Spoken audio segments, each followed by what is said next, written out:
one of the smart consultants we work with has become very good at not even just helping people take these products to market, but helping them save millions in the time it takes to actually get the approval. So let's say that we've got a product being created, right? It's ready to go. There can be a 9-month to 18-month window of like before we're allowed to launch. Now, in that period of time, we've got all the employees there, we've got all the production ready to go, it's all set up, and so they can't sort of downside that, they're just waiting on the approvals. And so there's millions of dollars in that. Now, this person comes in, $80,000 is the spend, and is able to shrink an 18-month window to 6 weeks. That's unbelievable. Welcome to the Manage Self, Lead Others Leadership podcast with Nina Sunday for experienced and aspiring people managers. This show will help you explore ways to become a more intentional leader. Each episode, host Nina Sunday speaks with some of the brightest business minds on the planet who share a passion to elevate and transform team culture. Workplace culture hides in plain sight. Is yours flourishing? Join the movement to make your workplace a better place to work. Are you ready? Because it's time to manage self, lead others. They call our next guest the consultant to consultants, recent inductee into the Australian Speaker Hall of Fame, host of the Your Consulting Business podcast, and founder of the Forge Business Program. I'm looking forward to speaking with Russell Pearson. Working with organisations of all sizes, creating change and transformation for over 30 years, Russell Pearson brings ideas and insights to every engagement. Welcome, Russell Pearson. Thank you, Nina, for having me. It's fantastic to be here. Yes, and I really appreciate you have a podcast. You had a conversation with me about my career story, and I really love your style and your approach. So I know you're one of the best consultant in Australia. So if anybody around the world wants to work with a consultant that has the superpower of being in the Australian, the aesthetic, then Russell Pearson is your man. But let's demonstrate that. Too. Say that again. It's an interesting one too, because the words got out and it has become quite a global operation now. You work with people across the African continent. We talk about a lot of US clients, a lot of Canadian clients, UK, but I don't like the time zone. So there's plenty of people across the globe. Yeah, whenever you talk strategy, and I've done numerous workshops with Russell over the years, whenever you talk strategy, you always have another angle, a fresh angle, and you're always outside of the box. So I'm just saying that up front because I totally value your approach and your smarts, really. Oh, now, thank you. We're going to talk about why hire a consultant. So just get the ball rolling. Why should organizations who maybe haven't done consultancy, had consultants come in before, what would be the sort of problem or issue that they're grappling with that they seek advice from outside their inner circle? Yeah, absolutely. Well, there tends to be two different types of consultants. There's the generalist and then there's the specialist. And so, number one, the specialist is easy to talk to because it's very much around there's a specific problem that needs to be solved. We don't have the expertise in-house, and so we need to, retrieve those expertise from somewhere else. And so it's better to identify someone who has been doing that work and has deep expertise and experience in it to help them solve the problem.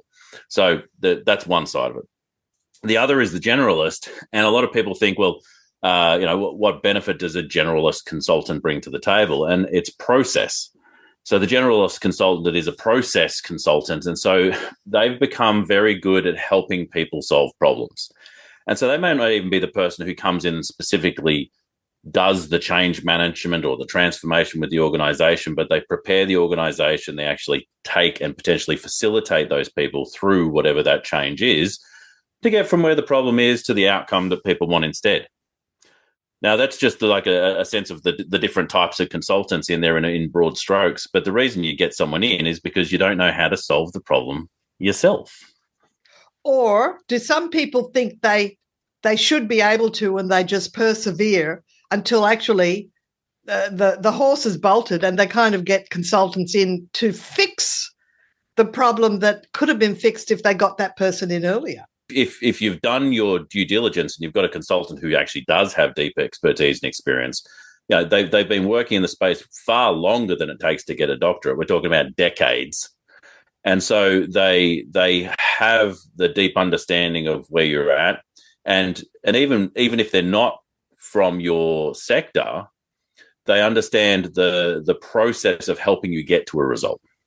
Well, of course, they've got the outside perspective amongst multiple industries, usually. Mm-hmm. I mean, myself as a bit of a generalist trainer, after decades of actually working with different teams, I've got lots of perspective based on, that team had that problem, but it really matched and mirrored another team, but from another industry. So they've got that huge perspective, whereas wouldn't it be true that managers and individual contributors from an organisation, some of them might have been in the one place for decades, and they're starting to wear blinkers? Oh, no, 100%. And I'll talk to another problem on that in a moment when you actually engage a consultant for too long, because there's a challenge there if you actually take on for far too long. Well, the loyalty curse. Yeah, well, there you go. And there's like the value really drops off. But the outside perspective is a massive key piece, and we'll talk to that in just a moment. But I call them lenses. Like every client that person's worked with, that expert has worked with, has created a new lens for them to look at the problem. And it allows, think of an optometrist with a different lens that they put in front of you. It creates a sharpening to the issue. And so you're in there in your business, whether it's a big enterprise corporate organization or even a medium-sized enterprise, and you're in the problem, right? And so you're not even seeing it without bias, because the bias is the proximity to the issue. True. And all the history that's come before and the politics within the organization, all those sort of things. So the consultant gets to see it through a clear lens of without the bias, number one. But number two, as you said before, they've seen it from many different perspectives and lenses, as I would suggest, from other examples of the same problem, but from slightly different angles with slightly different people involved. And so they can see the nuance, the nuance of how a problem can be solved. Exactly. And it's nuances indeed. And one of my little sayings, and I've observed it with people often, is always look for the second right answer, because often people find one answer and go with it. And it's like, well, did you do a brainstorm and work out how 19 other possibilities? And often it's that idea number 19 that's far better than idea number 1. And so the hiring of a consultant and how you go about that, I don't want to rush forward, but like there's a key piece here with identifying who would be a good consultant versus a bad consultant, right? And we're not just going to say this is good, this is bad. There's a lot of shades of grey in there, but I think someone who comes in to tell you what the problem is without actually having a diagnostic approach or haven't actually done a consultation, you know that person is not the right person, because they're giving you a blanket solution without actually identifying who are the people that are going to implement it. If they rush to a solution too soon, I don't think they've done much critical analysis, really. That's right. But it also then plays into the way they've been engaged, which is that you put out a pitch request or a proposal request.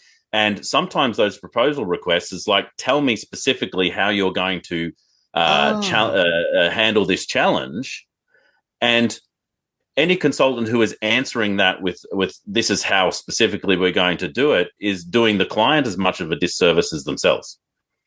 Yes, I've seen that myself. I've said I could do a presentation on leadership and business, but can I have a consultation or a phone call at least to find out what your issues are?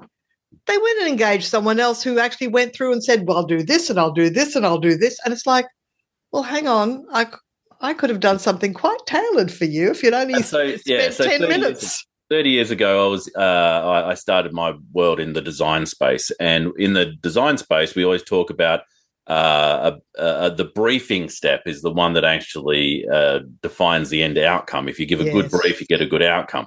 And so that tends to happen a lot in the consulting space, where people I often hear will say, we don't know what a consultant did. We engaged a consultant and it didn't have the effect they wanted. And then I find out later that they were very prescriptive on the way that they engaged their consultant. They tell the consultant what they want without allowing the consultant to have that, well, before they're told what they want, just to come up with that fresh idea that takes them down a different path altogether. And so it makes people start to believe that a consultant is the person who comes in to tell you what to do, instead of actually a consultant coming in to consult.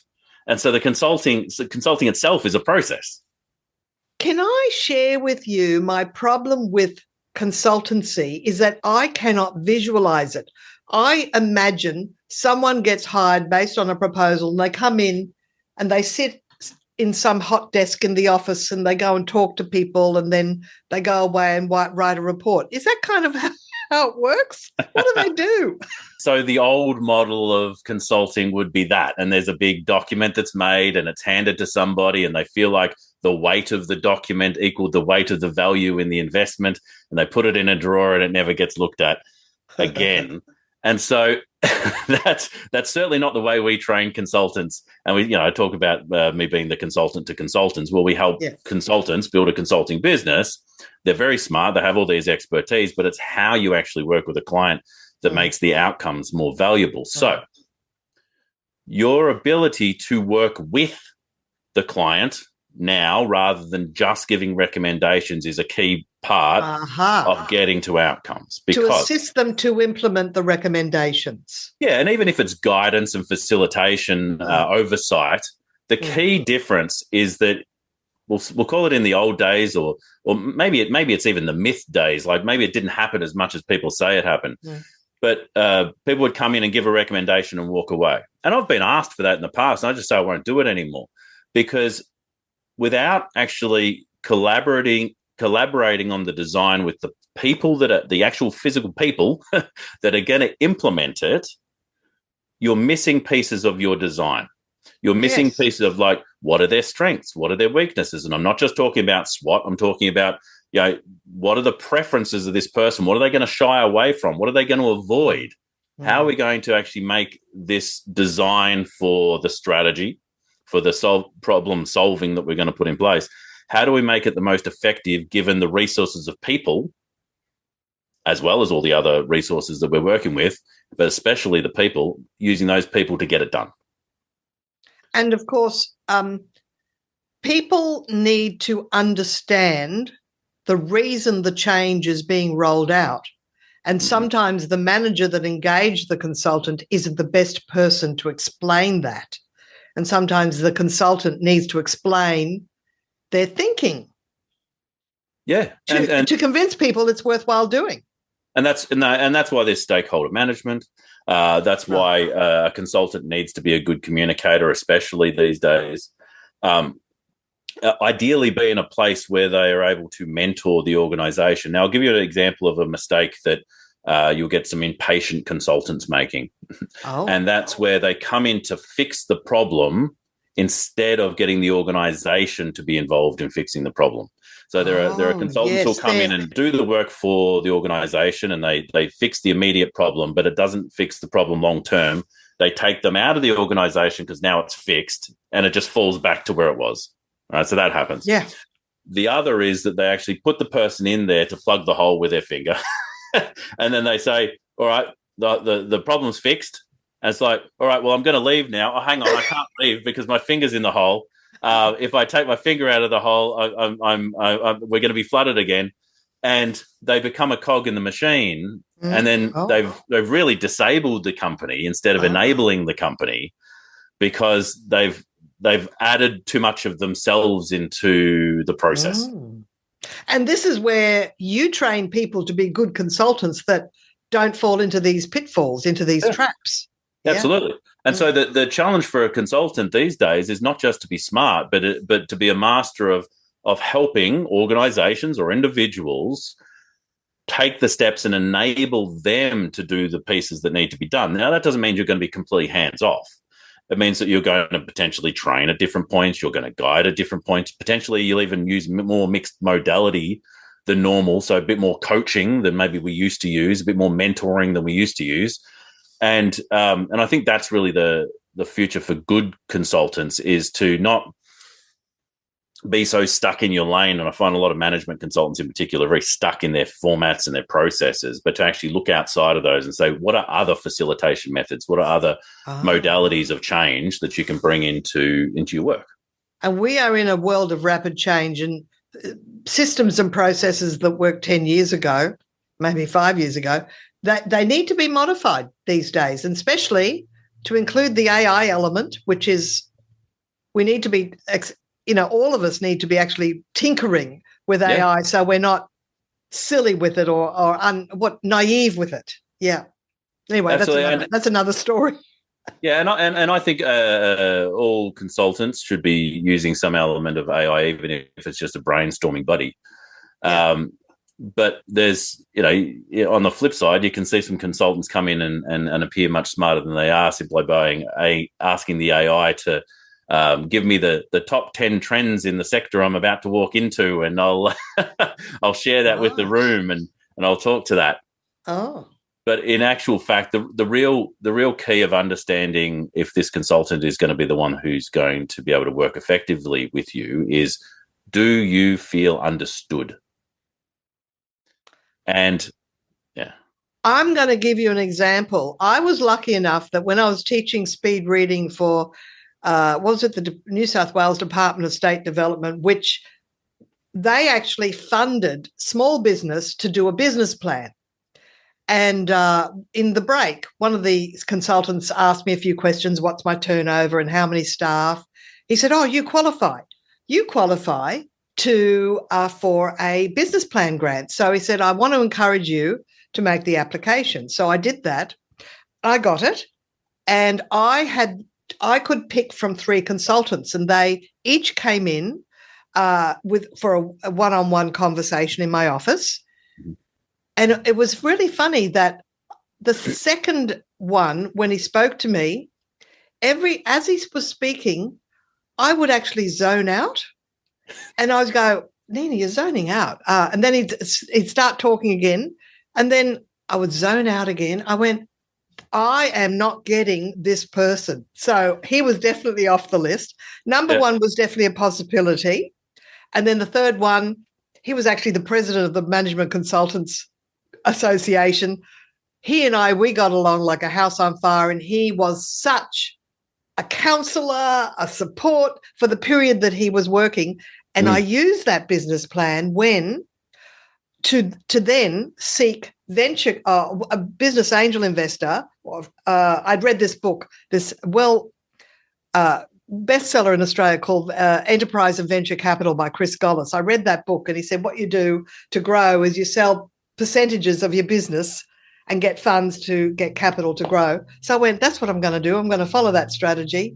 And yes, that business plan got me my business angel, which is great. So, and we're talking 20 years ago. So I'm just saying that process was that one in the middle. I just couldn't focus on the conversation, and I figure it was we were just not connecting. Whereas the third one, yes, we connected. Yeah, and people talk about rapport, and they talk about mirror matching, and they talk about rubbing the belly and patting their head and doing all these funny things. But at the end of the day, usually it falls down to, is the consultant interested in you enough to want to know more about you rather than talk at you? And yeah, that must have been it, because he was. I picked him, and that was the right choice. He was fabulous. Yeah, yeah. And so I love the Columbo consultants. The consultant that comes in and goes, just one other question. They put the Columbo hat on, and so being curious becomes the goal. A lot of people talk about doing discovery, and they come in and they ask a bunch of questions, and they leave, and then they come back and send a proposal. And again, I don't think the method's right. I think the method really needs to be a collaborative design, which means that the people who are in charge of rolling it out into the organisation need to be involved in how it's going to come together, which means that the consultant of today needs to be a facilitator. They need to be able to facilitate that conversation, especially when you've got multiple departments that aren't seeing eye to eye. You've got silos happening. How can you get that one true voice for the program or the project so that everyone understands what we're all trying to do? And in my experience being trained or being accredited in ProSci change management, which is the ADCAR model, what often happens with organizations is they're going to roll out, maybe it's a software update across the board, or it might be something different, but they engage a project manager who's going to do all the technical changes. They also need a change manager who will look at the human element of accepting the change and being open to the change and having a change plan for communicating the change to people ongoing as the steps are rolled out. And so this is where change managers are often engaged too late because they only thought about the project management, not the change management, which equals the human aspect, the human acceptance of the change. Yes. And that's where a lot of organizations might hire a specialist or a technical consultant before they would have hired a generalist and process consultant. I think if you're at the broader steps of an idea or a problem, go to the generalist first, because they're going to help you identify what are the specific steps and the processes that you need to take. Now, are there any names of particular methods that different consultants use, or like I mentioned ProSci change management? Are there any kind of accreditations that you should look for that they have? I mean, is it MBA? Is it something like that?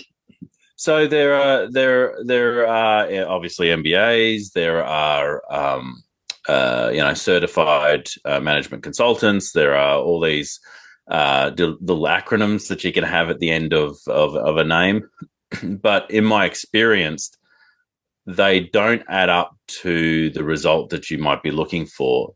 It's really about experience and expertise. So I would be looking at case study material and the work that had been done previously, and potentially even recommendations, well above credentials. Because someone coming straight out of university is going to have credentials. They may have never actually been in the workplace and have that MBA.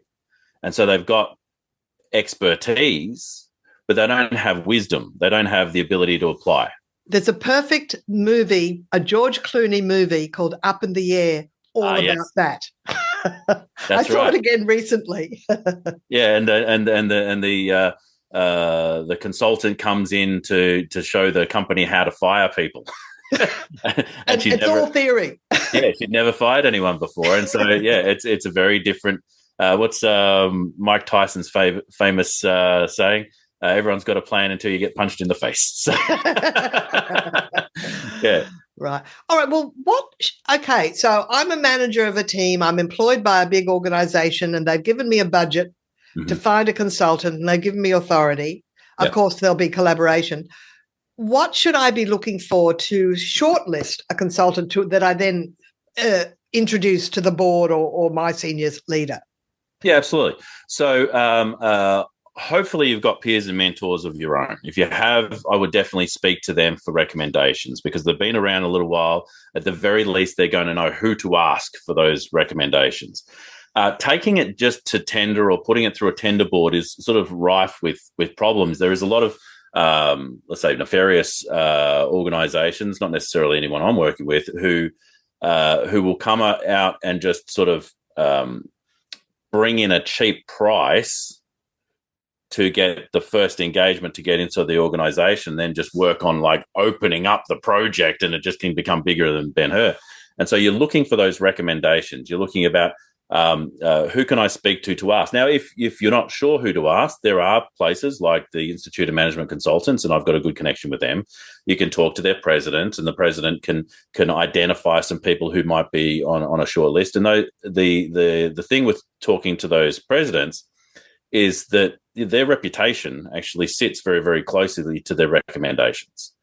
And so they're not going to steer you too far off center. At the worst case scenario, you're going to get a very smart person who's going to come in and go, this is actually not the role for me. Let me recommend this to somebody else.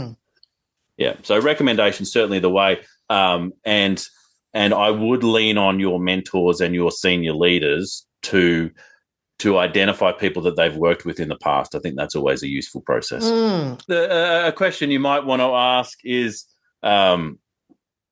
what to avoid? What to avoid when engaging a consultant. Yes. What are the pitfalls of avoiding a consultant? So I'll be the What devil's should you not advocate. do? Yeah.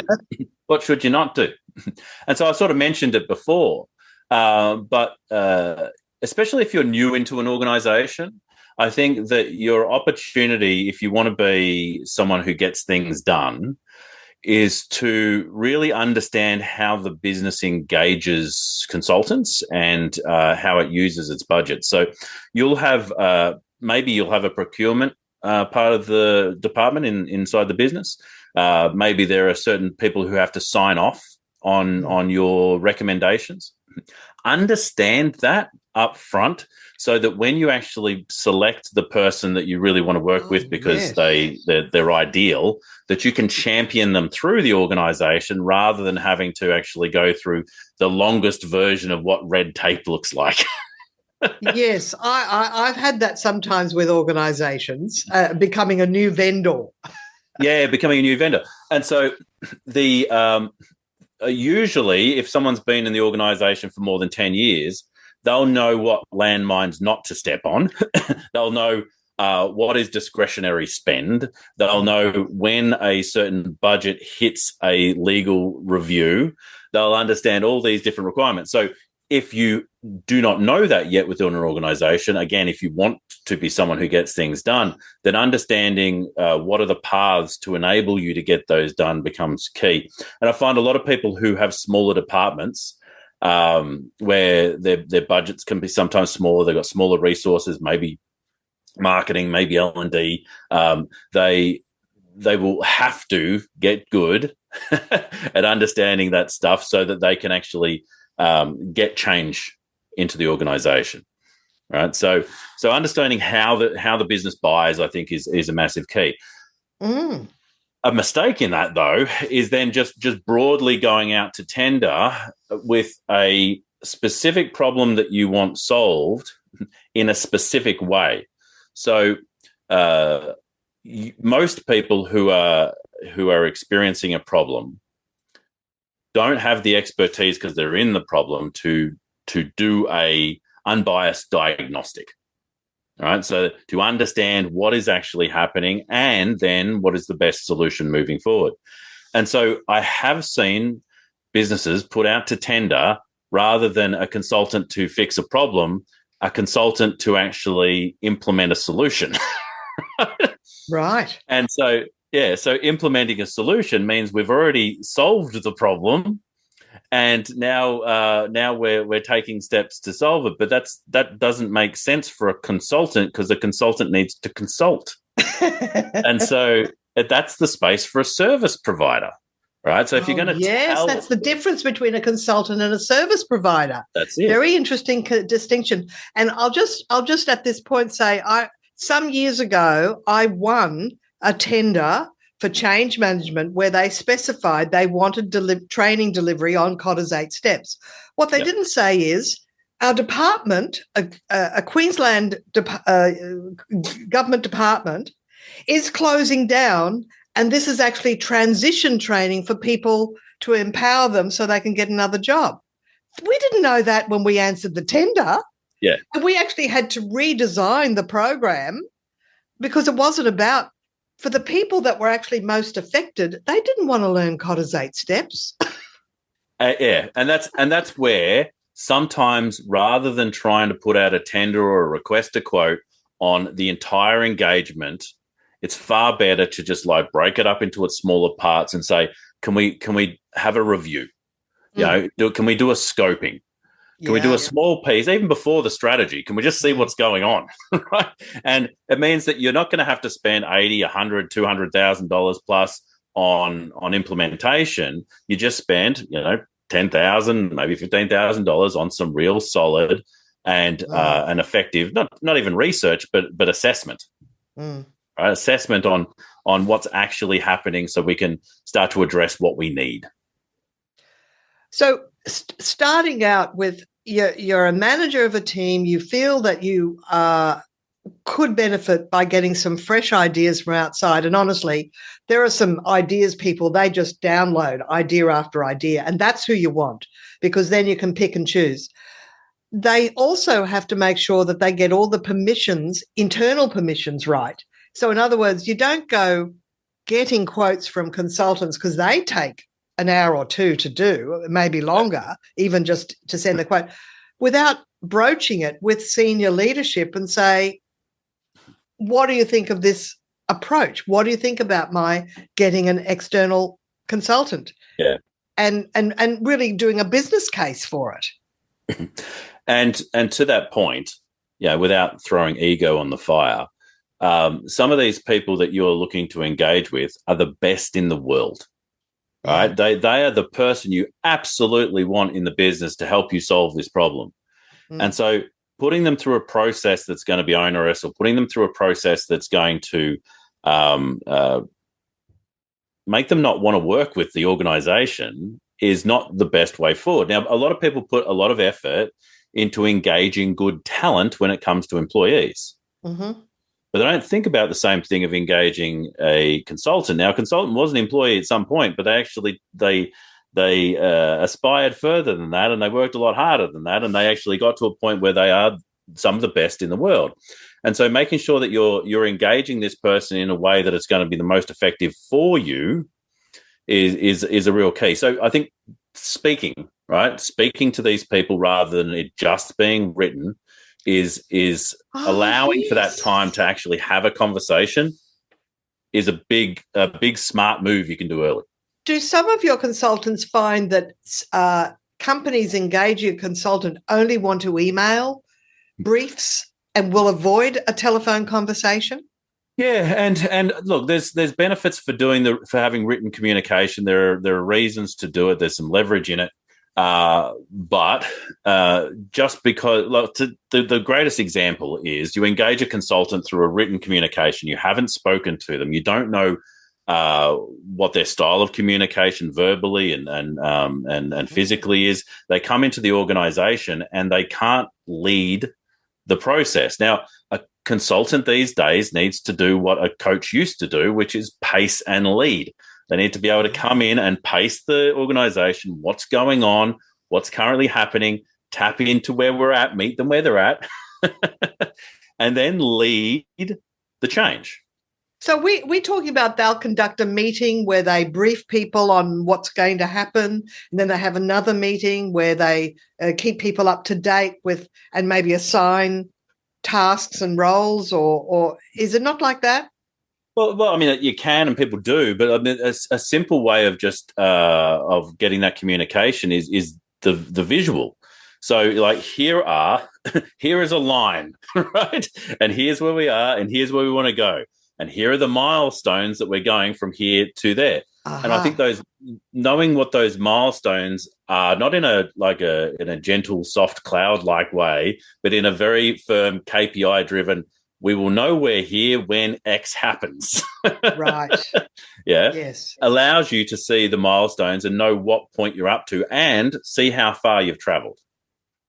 Oh, yes. That's because that sense of progress. I remember a conversation we had once about people in who are working with you as your direct reports always point out how they've made personal progress, and it keeps them motivated for longer. Even if you can't give them a management role straight away, you want people to be patient enough to stay inside the organisation if they're really great at their work.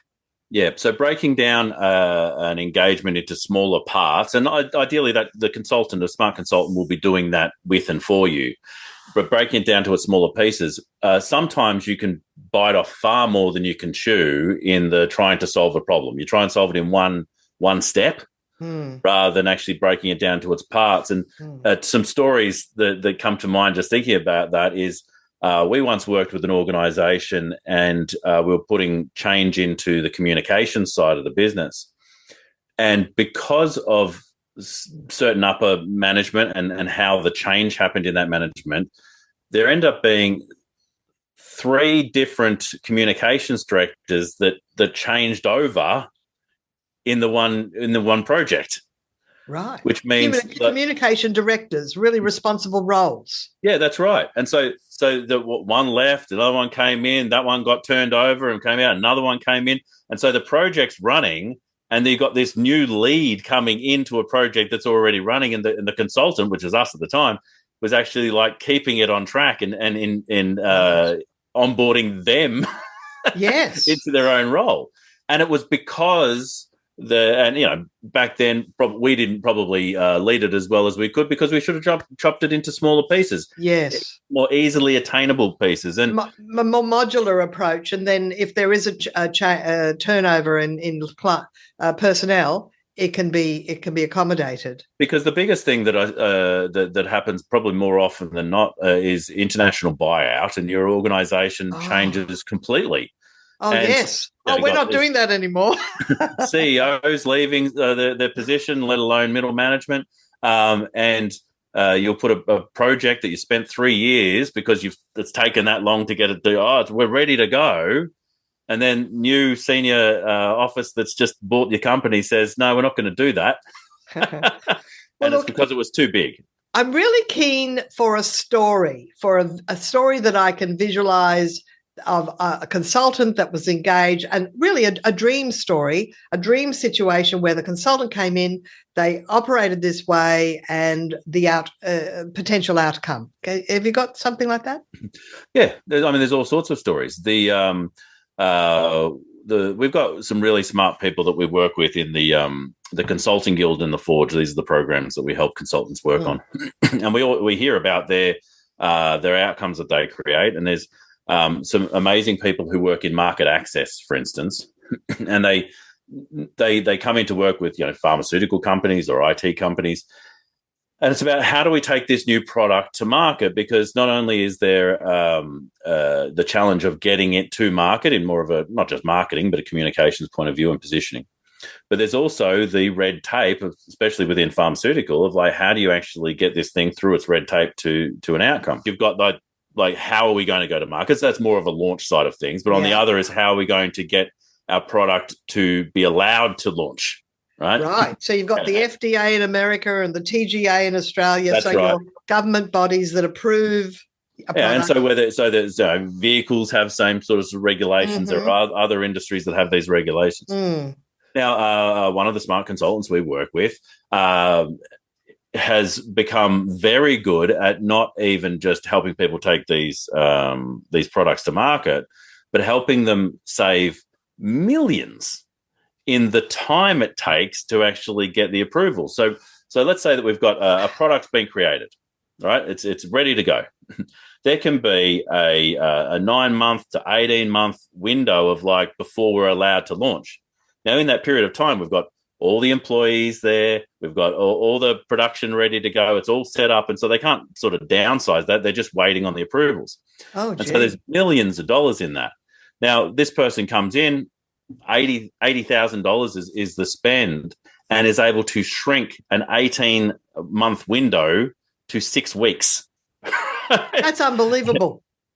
Yeah. And so... But I believe it. Yeah. And so in doing that, it's not about the make. Well, I mean, they'll make the money because they get to the market when they should, because that's the reason. Like you've got a product that's been designed for a market, but in the savings alone, and I think that's the opportunity to get experienced consultants in, because they will save you more money than they will even make you. Because they will go, if you do it that way, it's going to cost you this much extra. If you do it this way, it's going to cost you a hell of a lot less, either in time, resources, partnership, whatever it might be. Even just simple twists on an idea of have you thought about the different way of licensing? Because if you do it this way, this will be your outcome. If you do it this way, and it might only be 2 or 3%, but in $1 billion company, that's a lot of cash. I'll give you a micro business example where small businesses can give.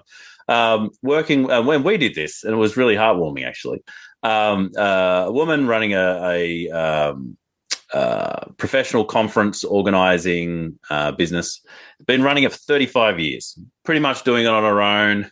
She didn't have anyone helping her, so she just put it all on her back. She heard some of the things that we were talking about in what she could evolve the business into, and she said, all right, well, that sounds okay. And I spoke to her and I said, well, what is it that you actually want? And she said, well, I'd just like one day to be able to get my son involved in the business so that, we could work together and maybe that just takes a little load off me. Because she was starting to get a little older. And I'm like, all right, well, that's the dream. That's what we're aiming for.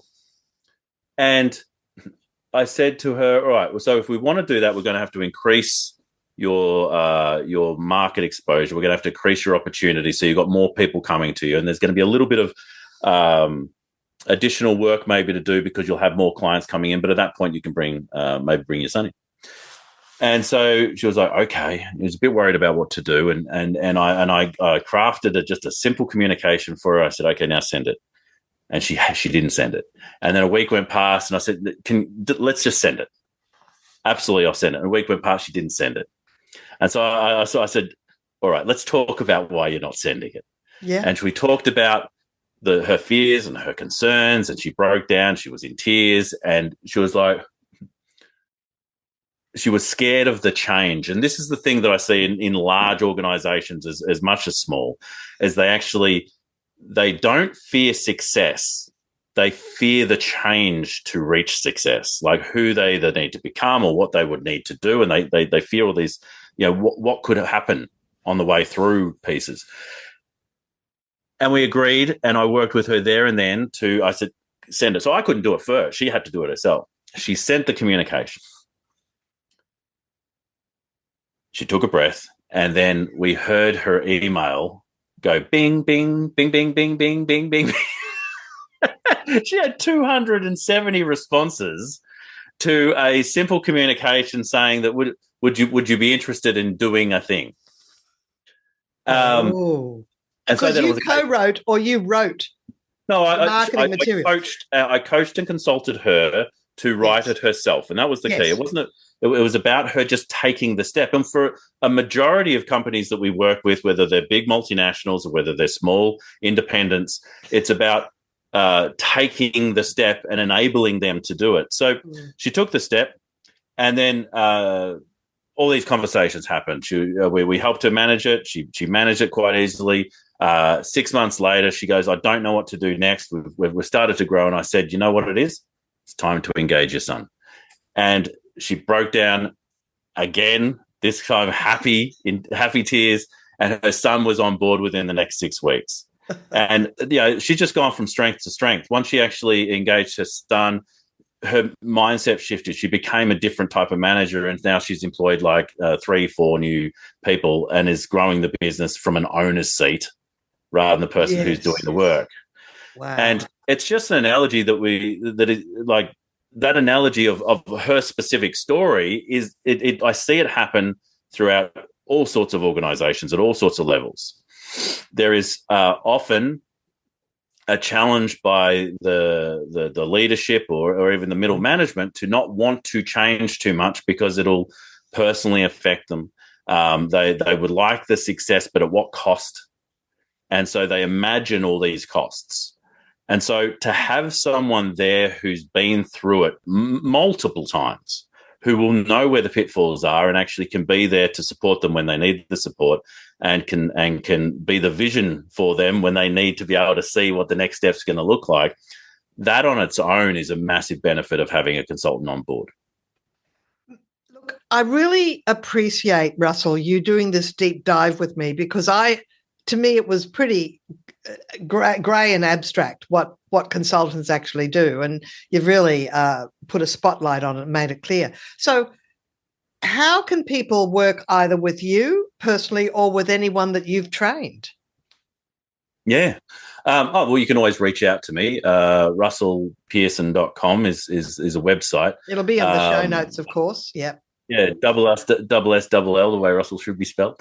And I'm more than happy to introduce you to some of the absolutely super smart individuals. There's so many specialists. There's so many experts in both expertise, but also in process.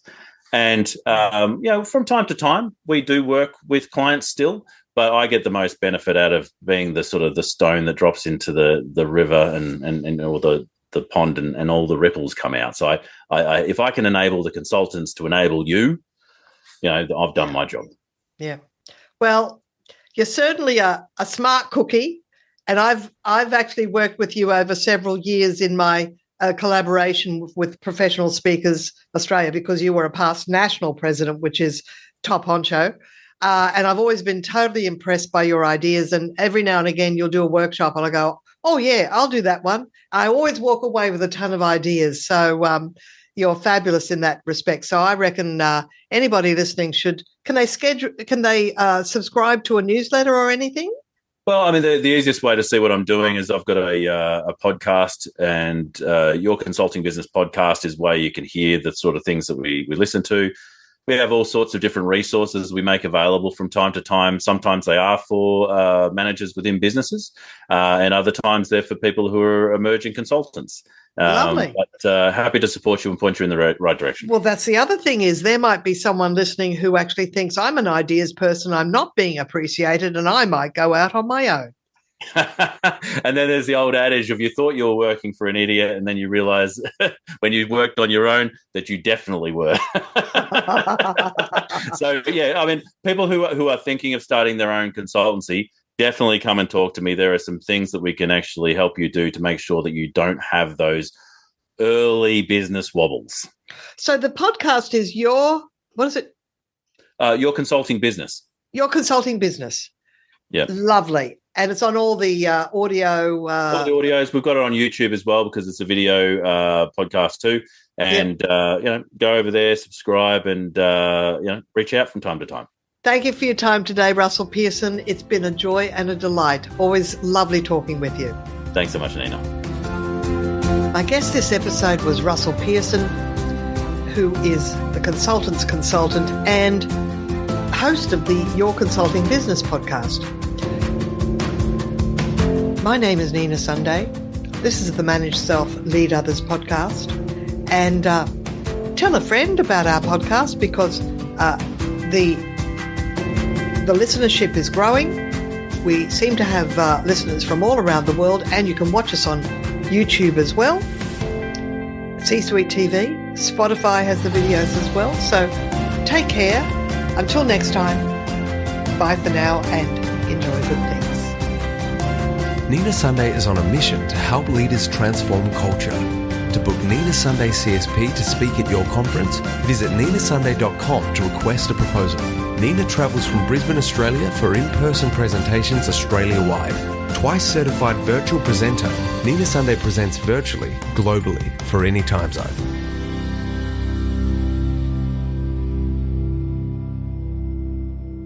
This podcast is a part of the C-Suite Radio Network. For more top business podcasts, visit c-suiteradio.com.